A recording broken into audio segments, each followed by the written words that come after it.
Welcome to this special presentation from FedGov Today, Intelligent Government, Smart Strategies to Accelerate AI Innovation, presented by ServiceNow.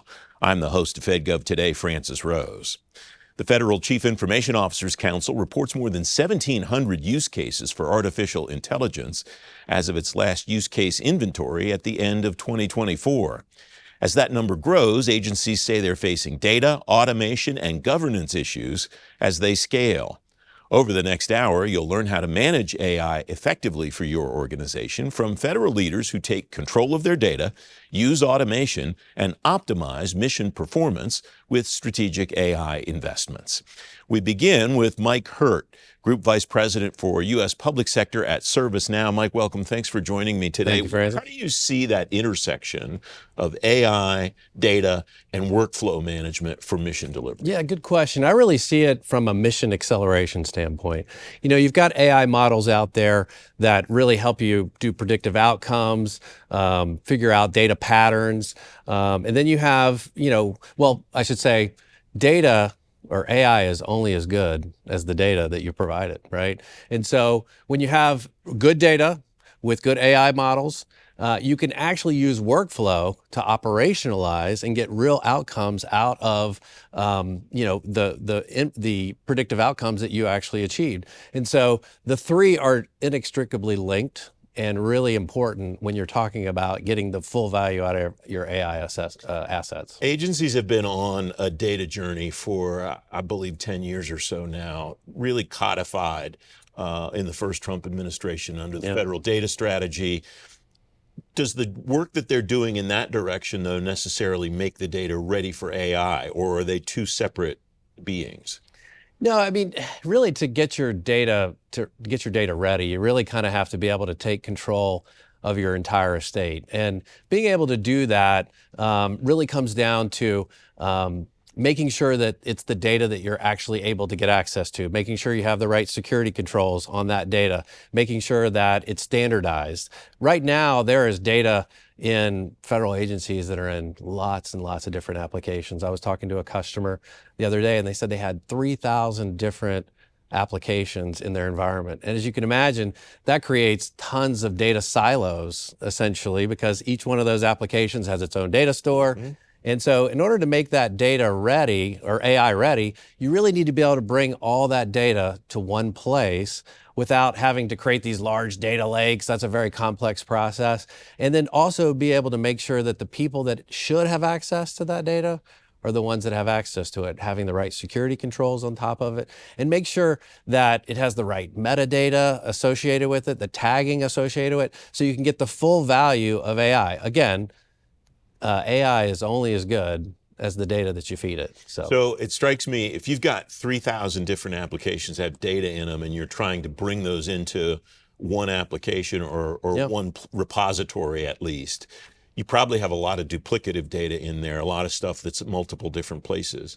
What's the analytics posture of an agency that's successful that you've seen in being able to navigate all of that? Yeah, I think, again, AI really helps you ferret a lot of that stuff out. But if you can bring all that data in without having to, do a ton of work around actually tagging everything, but just be able, we have a technology at ServiceNow called Data Fabric, and it allows you to reach into all those different applications, bring those in from a zero copy perspective, and really be able to stitch all that together and make it really seamless and easy for your AI to really manipulate it and get real value out of it. Easy seems to me, just as an outsider, to be the most desirable word of all the ones that you've used, because I keep hearing from agency people, AI is making my systems more efficient and faster, but it's also making them more complex. It does. I mean, when you have that many applications and that, what I see is customers sort of sometimes doing AI for the sake of doing AI. And I really, that's probably not the right approach, because it does create additional complexity, and AI shouldn't, while it does create additional complexity, it really shouldn't stifle innovation, right? With innovation. And so one of the things that we see with customers that are being successful in using AI in their environment is that they have a really good governance structure associated with how they manage their data, how they have access to the data. also the LLM models that they're using. Obviously, we've got a lot of technology companies in the industry who have great AI technologies, but how are you centrally kind of managing that from a governance perspective to get the full value out of it and make sure that, again, people have access to the data they need, that the AI models have access to what they need access to as well. And so really the platform approach I see working really well with customers because it gives them the opportunity to kind of manage it centrally as opposed to having these point solutions that each AI product essentially, manages it themselves. So at ServiceNow, we like to think of ourselves as sort of the wrapper around the AI environment inside of a customer. You've referred to the importance of governance a couple of times in this conversation already. Is that really the key to an agency getting the most effectiveness, the best return on investment on what they spend on AI? I think it's really important from the standpoint. I've seen a lot of customers really benefit from creating like an AI council. And, what you want to do is make sure that you are learning from others inside of the agency, that, you have the right standards that you're doing. You want to make sure you're evaluating the AI models for bias potentially. You want to make sure that there are standards across those LLM models. And so that governance is a core piece. But I think there are, obviously other steps. We talked about your data as well being, in the right place to be really successful at it. What do you tell agencies that ask you, I'm not sure I'm leveraging this technology in the most effective way and in the most cost-effective way? What's usually the advice that you give someone? Yeah, that's a good point. I was reading an article the other day, and it said only 20% of the CIOs that actually have implemented AI in their environments are seeing the value from it. And I think that really comes from people doing just AI for, throwing AI at a specific problem. What I see customers being successful with, and what we recommend is, really picking some of the highest value processes that in your environment are really struggling. We have a technology called process mining that you can throw out at a particular process, and it will dig and find out all the issues associated with your process. And then that actually becomes a really good target for actually using AI to automate that and create efficiencies. And what I would suggest is that you do that across multiple processes, stack rank the most important processes that you want to automate and start from there. So you get the full value out of it. If you're just kind of going off doing it for the sake of doing it, you're probably going to be in that 20% that doesn't get the real value out of AI. Mike, it's great to have you on the program. Thanks very much for joining me. I appreciate it. Thank you. Appreciate it. You can read more about leveraging AI for measurable efficiency gains at fedgovtoday.com. Up next, getting control of your data. Intelligent government continues in a moment. Don't go away. Behold, AI. They say it will change our world. How about we start by changing work? On the ServiceNow platform, AI transforms your business with elevated experiences so employees work smarter, developers work faster, and customers are happier. Because everything works better when people work better. Let's put AI to work for people. The world works with ServiceNow. Welcome back. You learned in the first part of this program how the relationship between AI, data, and workflows shapes mission delivery. The journey begins and ends with data. To tell you more, Taka Ariga, former Chief Data Officer and Chief AI Officer at the Office of Personnel Management, and Patrick McGarry, Federal Chief Data Officer at ServiceNow. Gentlemen, welcome. Thanks for joining me. Taka, OPM not the only place, of course, that you've been involved with data inside the federal government, either in organizations that you've been in or that you've observed from the outside. What have you seen be the primary obstacles to getting data ready for AI applications? Yeah, Francis, first of all, thank you for having me on the show. I guess the number one issue that I've seen is conflating IT with AI, because there's so much, technology overlap for sure, but when it comes to AI, the way that we treat data is differently. It's no longer rows and columns. A lot of time it's really more vectorized store. And we shouldn't sort of treat software developer the same way that we treat AI engineer, data engineer, or even data scientist. There's so much user experience element to this, so it's more than just infrastructure architectural consideration. And the last point I'll just make is that AI has its distinctive challenges. It's very difficult to say we're now going to subdivide IT organization into a bunch of part-timers to drive that solution development. What have you seen help people get over the idea that AI and IT are kind of the same thing or should be treated in the same way? Yeah, I go back to my experience at GAO. We had an innovation lab, and our focus was really specifically to develop these AI use cases because there were a lot of new challenges that we needed to address. How do we scale these things? How do we bring unstructured data together in a way that is sort of ingestible? How do we develop the context to these queries? And how do we develop the user experience that are necessary to develop the trust that the auditors needs to have? And those are not the kind of thing that you can typically go from left to right in a software lifecycle development. And so, we very much focus on developing those prototypes, and then we partner with the IT organization to think through the scalability and productionalization concerns. Patrick, welcome. How does what you've seen as you've worked with agencies all across government sync with what Taka just described? Well, I think he's right on, but I would take it a step further in terms of the sort of AI IT divide. I think the biggest thing that we're looking at right now is almost cultural, right? I like to describe it as a socio-technical problem, right? You got to bring the people and the technology into this particular solution.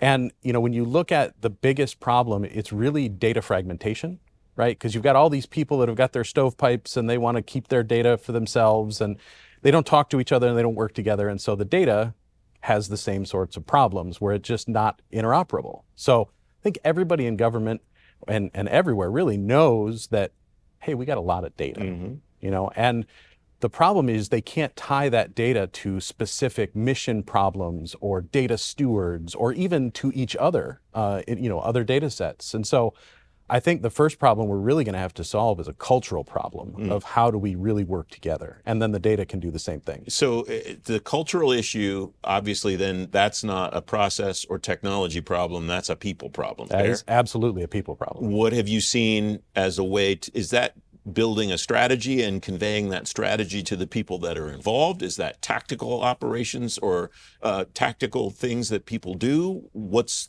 the root of that? Yeah, I've seen a number of different approaches to how people solve this, but really I think the most effective ways is really when you start cutting across the organization, right? You bring all of the stakeholders together in some way that doesn't feel stilted, right? You got to get the legal folks and the IT folks and the data folks and the reporting folks working together in some way. And I think that has to be unique to your organization because otherwise it's going to feel like it's something that was bolted onto the side of the org. You were nodding enthusiastically as he was talking about all the partners that will be involved in that conversation. Did he get them all, or are there others that you think should be at the table too? Absolutely. I mean, at OPM, we pilot this process called agile governance. It's bringing all the different stakeholders, legal, privacy, human capital, procurement, to the table. But that specifically, we structure that governance to move at the speed of innovation so that we're not having technology moving ahead while all these potentially bureaucratic items are playing catch up. And so I think that was an important realization for us that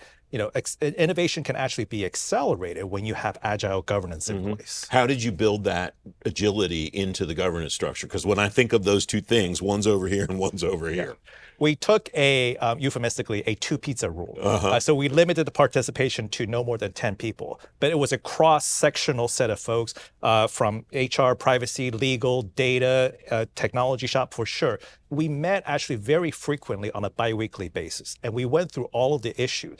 Because the traditional governance structure, maybe you meet once a quarter, right, for an hour across agency, and you make it that 5 minute on the agenda. And there's no way we can address the plethora of issues that we need to make these timely decisions on. So we met every week, every other week, and we address all of not only the use case issues, but all of the risk inherent to those use case issues. And we make these incremental decisions along the way. Blessed it's humans talking to each other about how things are working and whether they should be changed, Patrick, is what it sounds like. Yeah. What a concept. You're right. Yeah. And I mean, if the humans aren't talking, there's no amount of machines talking that's going to solve the problem. Right. Right. Yeah. Right.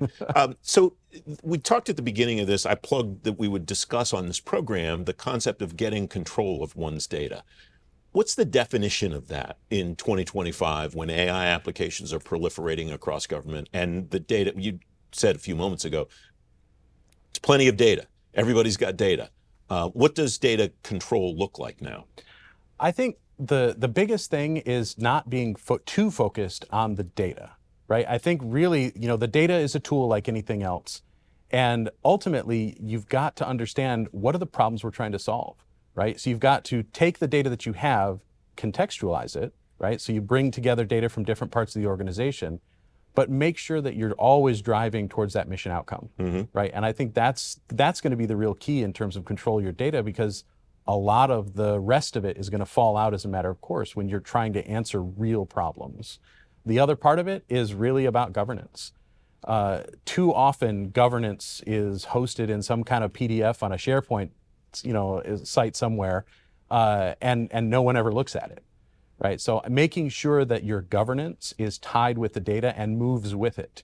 That way, your organization can sort of move at that mission speed without having to worry about governance falling down along the way. Now, when you say don't focus on the data so much, that sounds counterintuitive to me. Is that because people kind of get decision paralysis by thinking so much about the data and how it has to be shaped and how it has to be curated and how perfect it has to be, that they never actually get around to doing the things with it that will help them on mission delivery? Yeah, absolutely. I call that analysis paralysis, and I'm not the first one to use that term, right? So it's, if you get too wrapped around the axle on your data, you're going to forget what questions you're answering. I want to go back to the analytic or the governance piece that you talked about a moment ago because of something Patrick said. He talked about governance being in a PDF hung someplace where nobody ever looks at it, and that strikes me that every 2-week cadence that you established at OPM prevented that exact thing, that it didn't have a chance to get stuck at the back of some hard drive somewhere. Yeah, absolutely. From a policy perspective, we knew AI is in such a sort of moving state. The policies themselves were meant to be evolving because we didn't have all of the answers.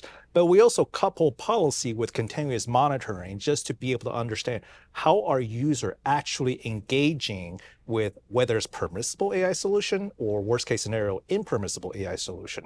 So, it's really setting up that structure to make sure not only the policy, the governance, the risk management can all evolve as circumstances change. So you had a little bit of an advantage on this next question because of your GAO experience, but when you were at OPM, where did you go both inside government and outside government to see how they were doing it, to see how that might apply to how you wanted to do it at OPM? Yeah, when I was at GAO, we learned the lesson early on that we shouldn't treat data in the context of buckets. We should be treating data in the context of fabrics, because these threads are interconnected. And fundamentally, if folks think that the way that AI works is simply by shoving data into these AI models and they will magically function, I think they are in for a rude awakening. There are a lot of contextual training. There are a lot of what we call retrieval augmented generation techniques that needs to apply, especially for an agency like GAO, like OPM, where our AI vision doesn't necessarily rest with ChatGPT, Perplexity, or Claude.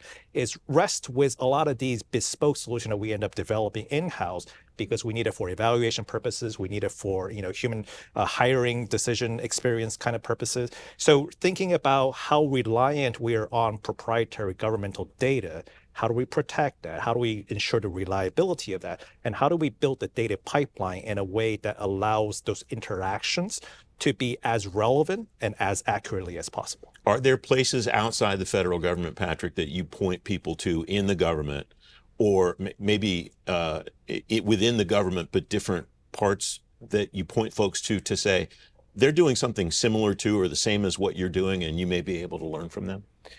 Yeah, I mean, I think there are tons of people that have shining moments, right? And I think there are definitely a few where I'll point them to. One was actually one of the largest advertising agencies in the world, where they had myriad agencies underneath them, and they wanted to build this network of all marketable adults in North America, for instance, and being able to take that scale or that scope of data and really apply complex questions to it. Like, I think that's where it starts to get interesting, and the same thing on the governmental side, right? Where you've got some very interesting approaches, sometimes because of resource constraints, right? And I think that the environment that people are working in often create these very unique, the champagne moments that you get, right? And so I think it's really important to sort of look across the breadth, look on your neighbor's test paper, right? To see what can I steal from around me. And the more that we sort of beg, borrow, and steal from each other, I think the more we're going to sort of aggregate those shining moments. The timing of this program is interesting based on one thing that you just said. People are all across the federal government are thinking about resources right now. What drives what you just described, that sometimes limited resources makes people think harder, think more innovatively or whatever? How do you realize the maximum potential of that situation, Patrick? Yeah, I mean, I think you've just highlighted a very large sort of pressure cooker that is creating a lot of impetus to find efficiencies, right? However you feel about the sort of reduction in force in the federal government, it's forcing those agencies that are now being asked to produce the same amount of results with fewer resources to get a lot smarter about how they spend those resources and where the answers come from. And so AI is actually well timed for this, because that's one of the things that it does really well, is it can take informed, educated people that understand the technology and multiply their impact. Mike talked in the first part of this program, Taka, about the agencies that decide AI is a cool thing to do or useful tool, and they pursue AI. I know from conversations you and I have had, both in OPM and at GAO, you thought about it differently and looked for use cases, as I mentioned at the beginning of the program.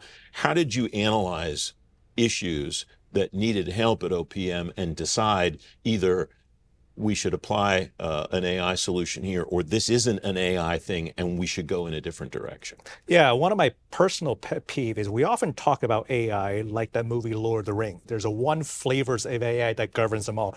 But in reality, the way I think about it, there's 5 common archetypes. You have your chat GPTs of the world, while great, but it's a very difficult use case for governmental agency to deal with, especially with proprietary, non-public information. And then you have these almost like a productivity augmentation like Microsoft Office, Excel, PowerPoint, things like that. These 2 categories are general purpose AI. They don't really understand the context of your organization. They will transcribe your meetings for you. They will even sort of do your Excel functions for you. But fundamentally, they don't know the difference between OPM and GAO. The vast majority of our attention were focused on these bespoke, in-house developed solutions to serve a very specific mission objective. And then the fourth one are these AI products that we end up buying, whether it's Adobe, whether it's Canva, whether it's some other sort of tool to specifically focus on those functions. But the last category is actually the one that kept me up at night, is all these surprise AI that show up. We didn't ask for them, but when I turn on the laptop, suddenly shining flashlight to say, try this AI feature. And of course, then we have to now spin up retrospectively all of the risk management, contractual procurement risk, related conversation. So when you start unpacking AI into those different archetypes, I find we're having much more nuanced discussions around risk, value, and costs. Patrick, we just have a minute or so left, but your eyes lit up when he talked about risk. Absolutely. Well, it's not necessarily risk, but I really wanted to underscore sort of the understanding that there's different kinds of AI, and people that try to lump it all into one package is tough, because when you look at it, the sort of generalized AI that people that know from ChatGPT, when they take that thing that is the appearance of intelligence and they stuff it into a very, very specific use case, you've taken something that is, quote unquote smart, and you've made it dumb. Right? And so I think you really need to understand the tool that you're working with. Don't try to hammer a nail with a wrench.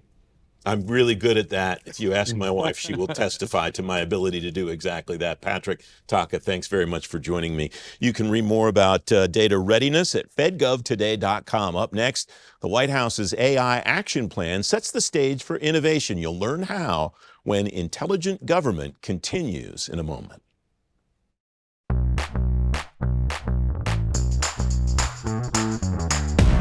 Know what you gotta do. Nobody gonna stop you. Yeah, it's time to make a move. Yeah, we're gonna do what we do. Watch us, watch us. Watch us now. Watch us, watch us. Gonna show you how. Tell me, are you ready? Ready, ready, right now. Tell me, are you ready? Ready, ready, right now. Ready, ready, right now. Oh, oh, oh, oh, oh, oh. Just watch us. Oh, oh, oh, oh. Gonna show you how. Tell me, are you ready? Ready, ready, right now. Tell me, are you ready? Ready, ready, right now.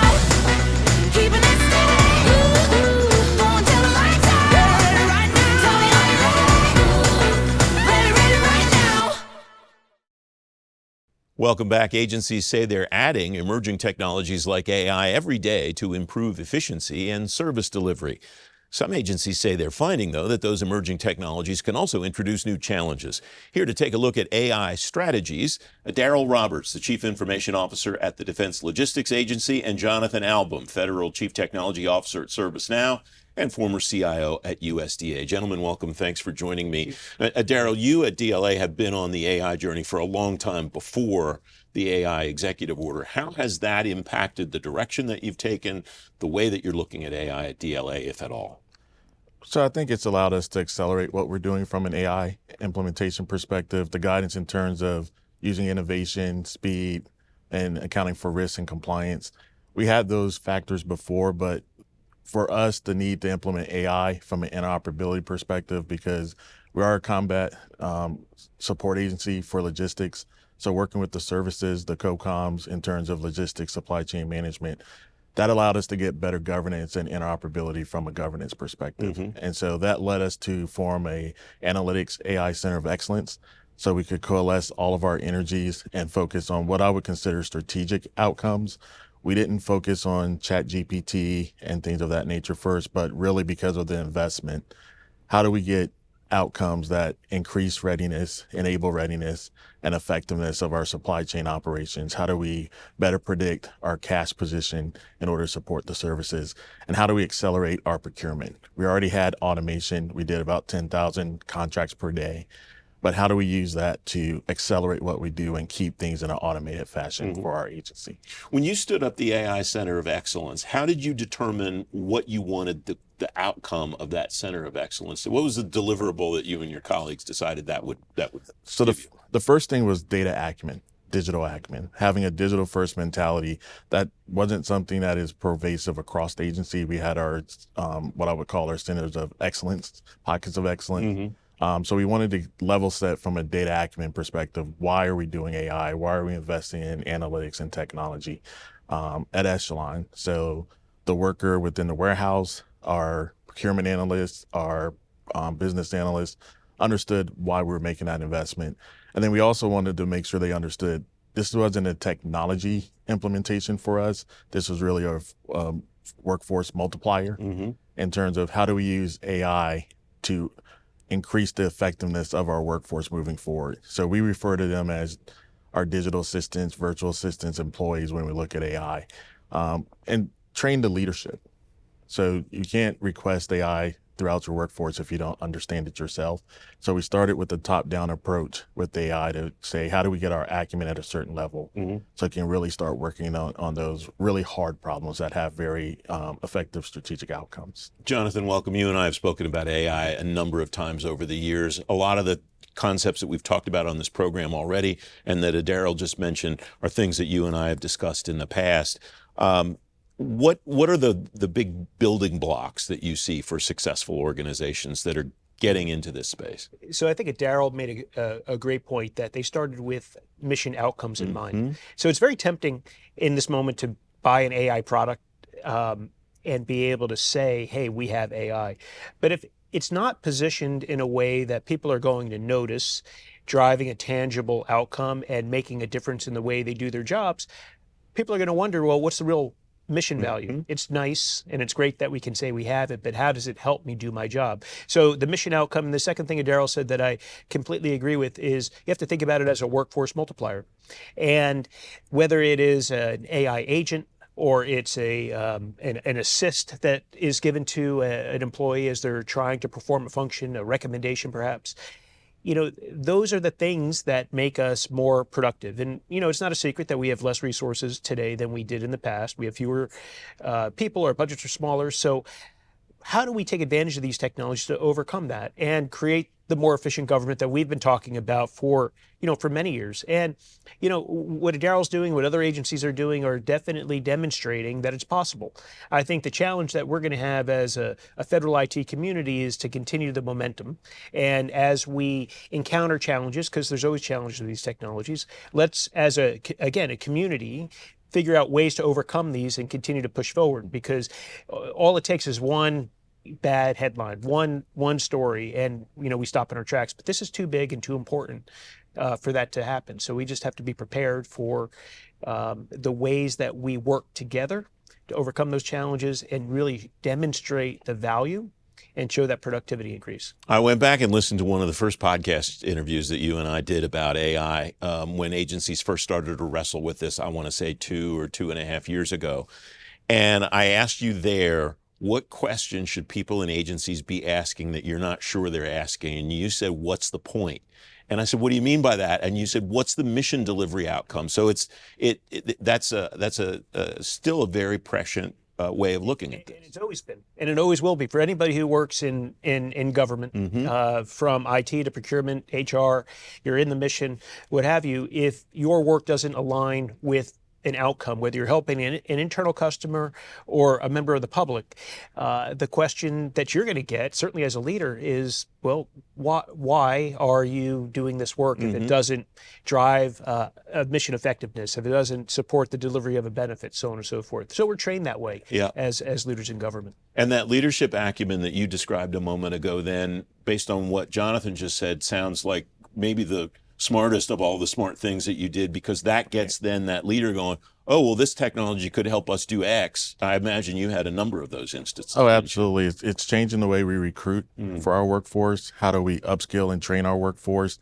That's at the forefront of what we're doing, because this is one of the technology investments where, from a government perspective, we don't want to outsource the use of this. We want to work with software technology companies, cloud companies to use the native tools and really learn how to do this ourselves. So when you look at one of the Secretary of War's priorities, it was, how do you bring some of that work back into government so it's more sustainable?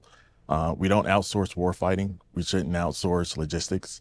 And so that's a focus for us, is how are we using these technologies to actually upskill and train our workforce so we maintain some of these models on our own. You're in an interesting spot at DLA to do this work too, I think, Daryl, because you're directly supporting warfighters, and yet you also have a lot of what I think a lot of organizations would call back office type functions as well. Does the way that you approach AI for each side of that differ, or because the ultimate mission to support the warfighter is the same, you kind of take the same approach to kind of both sides of the house, I guess? So I think we take a collective approach. What it's allowed us to do is really start with the problem we're solving for. To Jonathan's point, you don't want to do AI for the sake of doing AI. What's the point? And for DLA, we get requisitions in, requests in, so there's customer service aspects. There's the acquisition procurement part of that. How do you pay for it? How do you actually buy the product, work with the vendor, that interoperability, and then distribution of those products. And what's unique to us, we actually dispose of products as well. So as the services are finished with the life cycle of weapon system and other things, we're responsible for the disposal of that. And so we've looked at it holistically end to end to say, what problems do we need to solve for strategically? And how does that interoperability and collaboration need to occur between a lot of those back office functions along with our blue collar workforce? And I asked that question, Jonathan, because I imagine there are a lot of organizations out there that think, well, this part of the organization does this. You had this at USDA. This bureau does this bureau does something completely different. So maybe that's going to require a different strategy or different approach or different whatever. And that's not always the case. No, it might, but it's not always the case. And I think having an open mind about how technology can serve multiple mission areas, you need to have that at the CIO level, and you certainly need leadership inside the bureaus and sub-organizations to have that perspective as well. It's very easy for someone to say, no, I'm different, I need my own. And that thinking has got us into the situation where we have a lot of technical debt and we have a lot of systems that do similar things. So it does require a different perspective at all levels of the organization. I think one way to bring about that kind of change is to recognize that the best ideas don't always come from the CIO. The best use of this AI technology are not things that would come from my office at USDA, perhaps. But we have so many good, smart people across government in the programs that have worked so hard to make these programs effective. They recognize that if they have a technology like AI, if they have AI agents, if they have generative AI technologies, they could be a lot more efficient. They could be a lot more effective in their work. They could cut costs. So we have to listen to them and create environments where their ideas can bubble up to the top quickly and they have a voice in the conversation. I think too often we in the IT community have said, well, it's a technology thing. Let us, lead the way. And I think, if anything, the AI moment is one that is an enterprise moment, and it requires top-down leadership from the very top of the agency through programs, of course, including the CIO and Chief Data Officer, Chief AI Officer, and all of us, but it is a collective leadership moment. I think your point's spot on, because that's part of our focus. How do we democratize and federate the use of AI outside of the CIO's shop? And so while we have a CDAO who's responsible for oversight, policy, compliance, we really want our warfighters at the edge to have the ability, get the training to actually use the AI more quickly. A lot of these tools, with a little bit of training, right, you can create very simple models, but where our value is where you have that cross collaboration that's required, the complex LLM models. That's where you really want the CIO leading that type of effort. Daryl, you were nodding very enthusiastically when he was talking, when Jonathan said the good ideas don't all come from the CIO shop. Where have you found good ideas? Where have you found good input from people across your organization, or does it really come from all over the organization? It comes from all over the organization. We've created a governance process where we centralize the ideas, and I really start with the problem you're solving for. So a lot of our use cases, they're not just AI use cases. They involve some process reengineering. You have too many steps in the process, so how do you make it more efficient? Automation. How can you automate parts of the process, data collection, things of that nature, which ultimately feeds your AI model. So we get them from, the lowest levels of the workforce, and we get them from senior leaders, but it's really focusing on which ones are going to have high value strategic outcomes. That's what we're focused on now. We've put those in 3 categories. We call it catalysts: auditability, transparency, accountability of our operations and our supply chains. Forecaster, how do we get better demand planning and forecasting for what we need to acquire for the warfighter? And then optimizer, from business operations to the management of our supply chains. How are we going to optimize that using our AI? Jonathan, I'm struck by the number of people like a Daryl that tell me that this is a business process modernization opportunity as well as an efficiency cost savings opportunity. Are you seeing that too? 100%. And I would add into that, it's an HR moment also, because as we adopt these technologies, there's a lot of change in how people are going to do their jobs. We need to make sure we have a workforce that has the right skill sets, and there are different skill sets. Interacting with a AI tool, a chat tool, requires language skills, not necessarily coding skills, right? So you have to, have employees trained the right way. And as we adopt more agentic AI technologies, and we have these, I think we'll have these hybrid teams of digital workers and human workers, we're really changing what the workforce looks like. And you're going to have digital workers from every technology in your organization has some AI agent capability. And as we incorporate those into a singular approach to solving a business problem, the work of the human worker is going to change, and we really need to help people through that change. It's going to be different, and I think that the HR leadership up and down in that organization really needs to be focused on this problem, and in partnership with the CIO and the Chief Procurement Officer and everybody who's going to bring this technology into an agency. We need to be thinking about the people. It always comes back to the people, right? So we have to put them front and center at this time. As if there were not enough things for you to collaborate with at DLA with your chief financial officer, your Chico, and the other executives in the suite. Here's another thing, Daryl. And we're partnered with our HR folks, not just for the training and upskilling of folks, but I think it also allows us to see where we have training gaps with our staff. We look at training AI models like we would train an employee, right? The same upkeep and training you would have to do to make an employee successful, you have the same effort for the AI.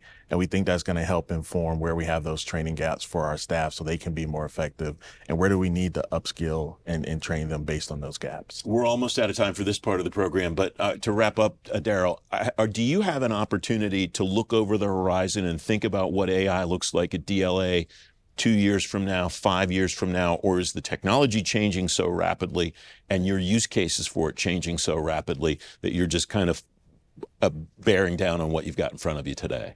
So I think our approach has been to look at the various types of AI. The use cases will change, but I think our strategy has been, how do we invest in agentic AI, generative AI, your chat GPT type AI, agent orchestration, to solve various problems. So our framework has been, how do we get the tools that give us the agility and flexibility to implement AI for various problem sets, and then focus on the problems that we would implement for each of those cases. And so I think we have a great framework that gives us the flexibility to be innovative and agile, as opposed to committing to one technology and having to adjust later. Very quick final thought, Jonathan. Where do you tell people like Daryl at agencies, what should I be thinking about long view? I think that he should be thinking about governance. All these tools that he's bringing in that are going to provide great value, support the mission, they're going to be less successful unless there's an overall program to manage not just the individual models, but the value that they're producing and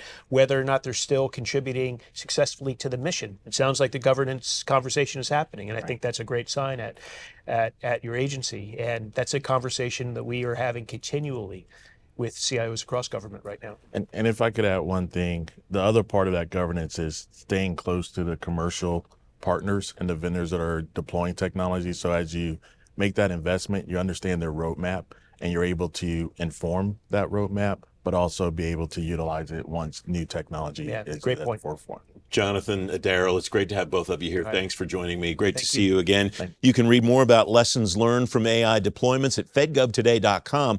Up next, where the buck stops for AI governance and risk management. Intelligent Government continues in just a moment. Behold, AI. They say it will change our world. How about we start by changing work? On the ServiceNow platform, AI transforms your business with elevated experiences so employees work smarter, developers work faster, and customers are happier. Because everything works better when people work better. Let's put AI to work for people. The world works with ServiceNow.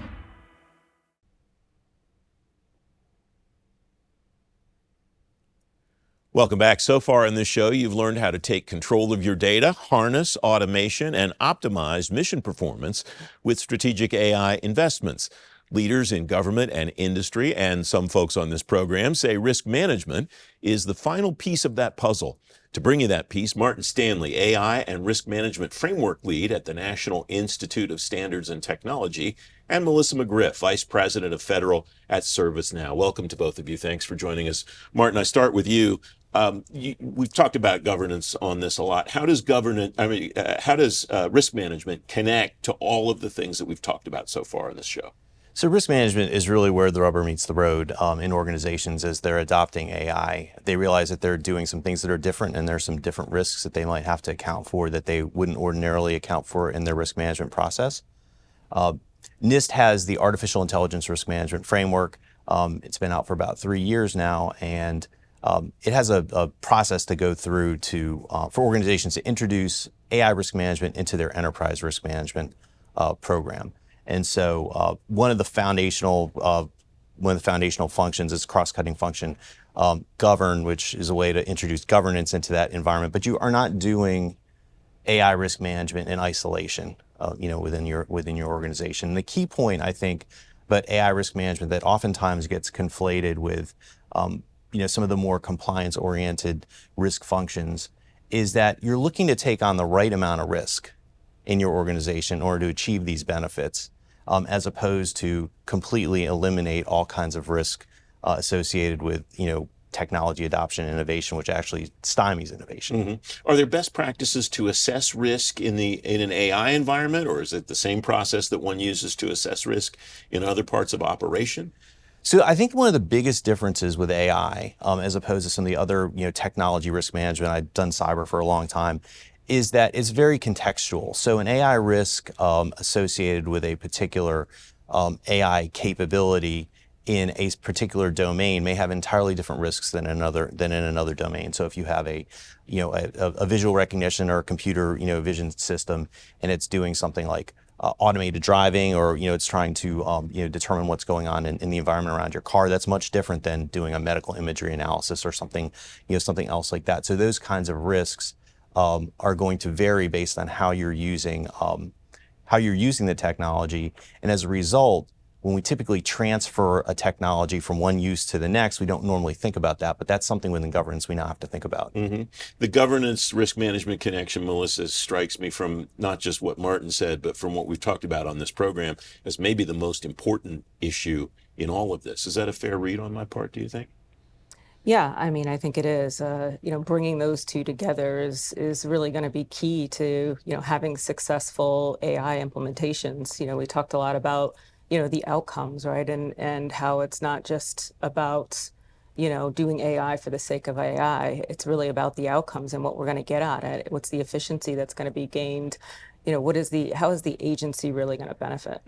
What have you seen organizations do, the ones that have been successful, to connect those two pieces, to connect the governance and the risk management, to really make progress?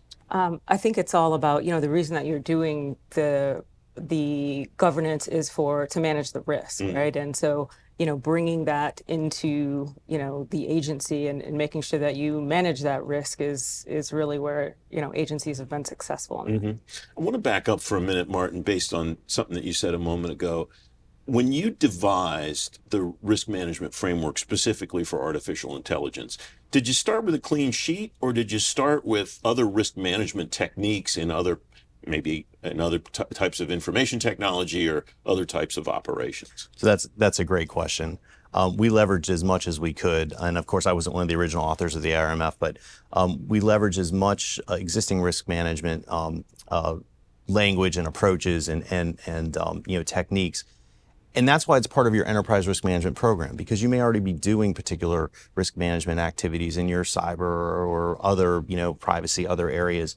And so you don't want to duplicate that in AI. You may be able to leverage that. And so having people from these other domains, whether they're privacy or cybersecurity or safety or whoever it happens to be, that are already in that mature enterprise risk management function, advising the AI team as they're coming in, hey, we have these artifacts that you need. That's the kind of communication, that you want to have, in order to foster, really good enterprise capability. The federal government has not been in the risk management business for as long as some sectors in the private sector, financial services and so on, have been at this game for a long time. Has that had any impact on the way that the federal government looks at or implements the framework that you have, that you put out? Yeah, so again, another really, really great question. I talked earlier about taking on the right amount of risk. I think we all know that federal agencies and in general and IT in particular are generally kind of risk averse, based on compliance, and that translates, I think, in other disciplines as well, other outside government. However, with AI, you can't avoid the risks. You have to manage risks, number one, and the benefits are so compelling that you have to go looking to achieve those. So we've looked at some of the more mature areas. The AI risk management framework actually shares a lot of DNA with the Federal Reserve Model Regulation SR 11-7, which is for the use of algorithmic models in financial services, banks, things of that nature.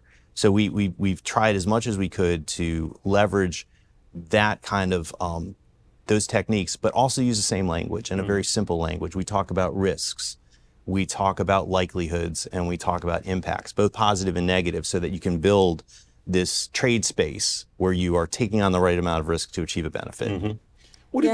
I think that's too where we talk about the public-private partnerships, right? Where, bringing the innovation from, private sector into, public sector to help solve their problems, right? That partnership is really key as well. What are some of the private sector groups that are doing risk management around AI in the same way that a federal agency might? Are there certain sectors that are kind of parallel to what federal organizations are doing, Melissa? Yeah, I think definitely. I mean, we've had conversations, where we're already, sharing that information, right? This is the way we're doing it. This is, how we're using this, and sharing that information back and forth. And that's where those, public-private partnerships really, I think benefit us both. Well, you probably show up with a lot of the things that we have to be in, policies that we have to be in compliance with, and are able to make sure that we understand as well how your capabilities can achieve those. Yeah, absolutely. What are the risk assessment techniques that you've seen people have success with in the public sector, Melissa,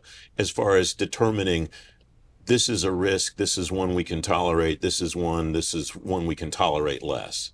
Yeah, we talk about that. We talked about that some with our AI control tower too. I think the first part of that is really understanding, what the risks are that are out there and having a single pane of glass to do that, so you can see the risks that are out there. You can see kind of all of your AI tools, all of the use cases that you're using for, and then like we talked about before, it's really the outcomes, right? And how are we measuring those outcomes? And that's where it's really key that we're measuring that. And it's like, are you getting what you expected out of all these different AI tools and all these different AI use cases, so that we don't have to look back and say, we spent all this money, we did all this, and we didn't get the value. And the same thing applies from a risk perspective. Are we willing, is there enough value in this that the risk is worth it? And, of course, being in regulatory compliance and all of those things as well, there's some that, are non-starters, but Well, Melissa, you brought up, I think, two really important points. One is, of course, the outcomes are very, very critical here. And it's not the outputs that we're talking about. We're talking about the outcomes. And so that means, what do you actually do, or what does someone in your organization do with the outputs that they get from the AI? Yeah. That's the outcome. Or what do some of your stakeholders potentially do with these outputs? And the other important point that you brought up, something that is near and dear to my heart as a member of NIST, where we are, our main purpose for being is metrology, the science of measurement, is how do we measure these outputs? We use traditionally in IT sort of these fixed measures to determine, is this an actual, correct or accurate output? But AI systems are often, are non-deterministic, which means the outputs can vary, and they can vary over time, which are things that, really require this vigilance and what we call a risk-aware culture, so that you can understand how well the systems are performing in your mission areas and affecting those outcomes. We come back to culture, as we do very often on these programs. What does a culture look like that's built up in a risk-aware culture? Yeah. So a risk-aware culture, and I thought Taka did a really nice job. He did it on his own with, I call it the two pizza room or something like that. That's fantastic.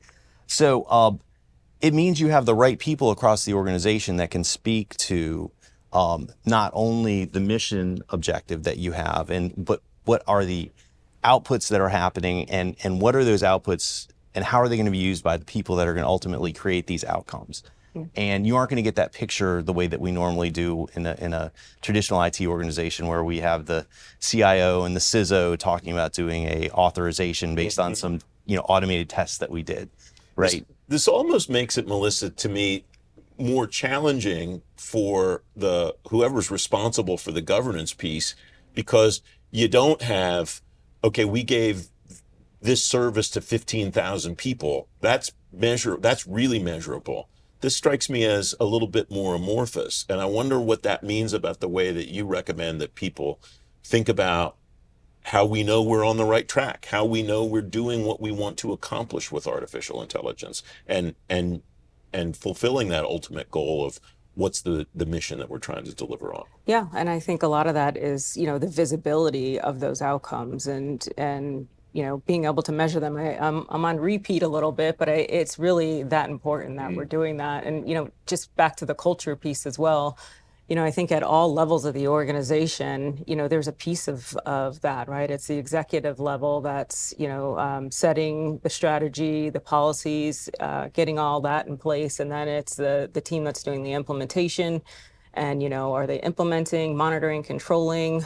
You've got legal involved, you have the end users, are they really seeing the value that we're saying that they're seeing? So, that has to be a collaborative effort and throughout the whole organization. And they can also tell you how they're using the AI, which may not be the way you thought they would. Yeah. And then that reinforces this continuous and back to what Daryl was saying, they're at all levels of the organization, people are bringing in use cases that are bringing efficiency to, the entire organization. So it gives everybody an opportunity to do that, right? And then benefit from it. And that connects actually to where I wanted to go next, which is, what does all of that, what does the evolution of the technology, what does the input from users and new applications that are unanticipated when organizations are building strategies and so on, how does that inform the way that people need to continue to think about their own risk management frameworks as all of those factors evolve over time? Well, I think the biggest challenge, at least that we're seeing, is because there's this mass adoption of artificial intelligence across organizations, not to have too heavy hand from a governance perspective, don't have, a whole ton of paperwork to fill out in a 6-month approval process. So looking at those use cases that are high impact, and the federal government's actually done a nice job of this with OMBM 2521, where there's an identification of what are the high impact uses of AI that require a lot further and more diligence around their implementation and the potential risks. But then other things outside that you might want to handle a little bit differently, and certainly from an innovation perspective, we do that at NIST.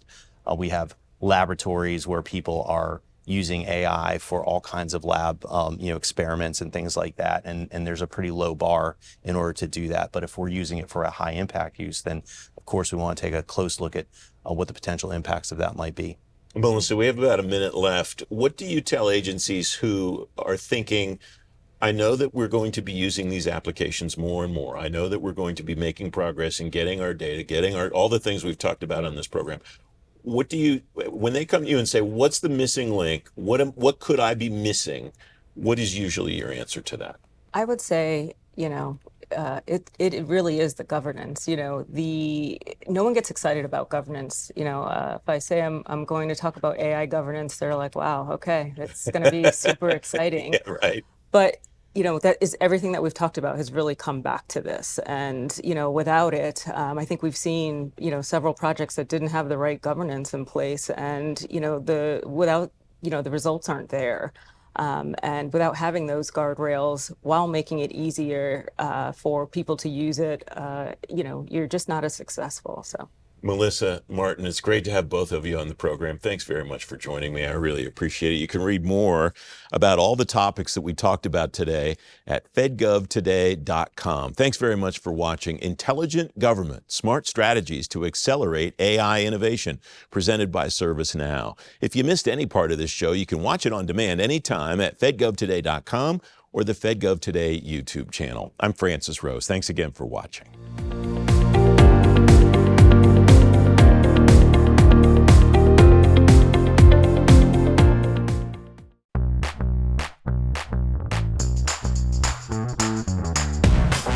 What you gotta do, nobody gonna stop you. Yeah, it's time to make a move. Yeah, we're gonna do what we do. Watch us, watch us, watch us now. Watch us, gonna show you how.